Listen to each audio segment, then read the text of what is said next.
Technoblade Minecraft'dagi afsonaviy o'yinchilardan biri. Kuni kecha 1-iyulda Technoblade'ning tug'ilgan kuni bo'lib o'tdi. Technoblade'ning mashhur so'zi Technoblade Never Dies hali ham YouTube platformasida anchagina ko'riladi. Not even close, baby. Technoblade never dies. Technoblade never dies. Never question me again, shit. I don't care what he wants. Ha, undan tashqari uning so'nggi so'zlari ham mavjud. Hello everyone, Technoblade here. If you're watching this, I am dead. Bugungi videoda sizlarga Technoblade'ning hayoti va eng muhimi uning so'nggi so'zlari qanday bo'lganligi haqida aytib beraman. Uning haqiqiy ismi Alexander 1999-yilning 1-iyulda AQShda dunyoga keladi. Alexander 2013-yilning 28-oktyabrda YouTube'da kanal ochadi va uning dastlabki videolari Hypixel serverdagi mini o'yinlar bo'ladi. Alexanderdan juda ko'p bora so'rashgan, nega aynan Technoblade va nega aynan cho'chqa skini? Technoblade so'zi Techno texnologiya, Blade esa qilich degan ma'noni anglatadi va bu nick Minecraftda PvP o'ynaydigan odam uchun juda ajoyib nick edi. Cho'chqa skinga keladigan bo'lsak, bu haqida Technoblade doimo kulib gapirgan. U shunchaki qiziqarli va yumorga boy skin qidirgan va undan tashqari bu skin orqali u boshqa ig'oklardan aynan ajralib turardi. Xo'sh, uning kasalligiga keladigan bo'lsak, u o'zining kanalida 2021-yilda kasalligi haqida aytib beradi. Technoblade 2022-yilning 28-iyun kunida vafot etadi. U o'lgan paytda u atiga 23 yoshga kirgan edi. Uning muxlislari butun dunyo bo'ylab juda ham ko'pligi tufayli uning o'lganligini juda ko'pchilik qayg'u bilan eslaydi. Technoblade qoldirgan xat keyinchalik otasi tomonidan YouTube platformasida aytib beriladi. Hozir uni o'zbek tilida bilib olasiz.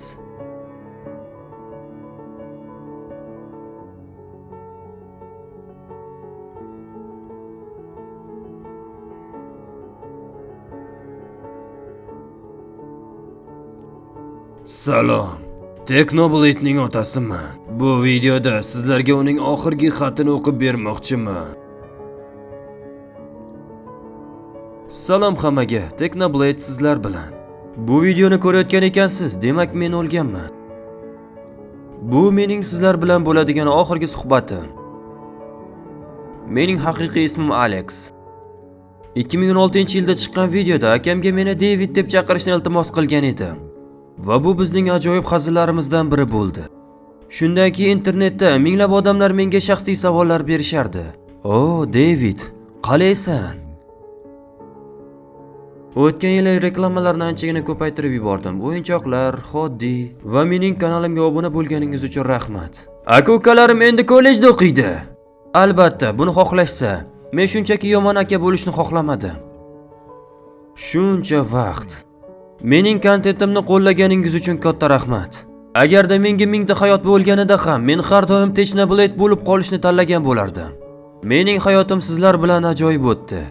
Umid qilamanki mening kontentim sizlarga zavqlanish va kulgu olib kelgan va barchangizni baxtli va uzun hayot kechirishingizga tilakdoshman. Sizlarni yaxshi ko'raman. Bu oxiri. Technoblade'ni hattoki Minecraft filmida ham ozroq eslab o'tilgan. Whoa, you some kind of king? No. That's a legend. Kid? Video juda uzun bo'lmasligi aniq edi, chunki Technoblade'ni juda ko'pchilik taniydi. Albatta, videoni shu joygacha ko'rgan bo'lsangiz, videoga like bosish va kanalga obuna bo'lishni esingizdan chiqarmang. Va albatta, video haqida fikringizni kommentariyada yozib qoldiring.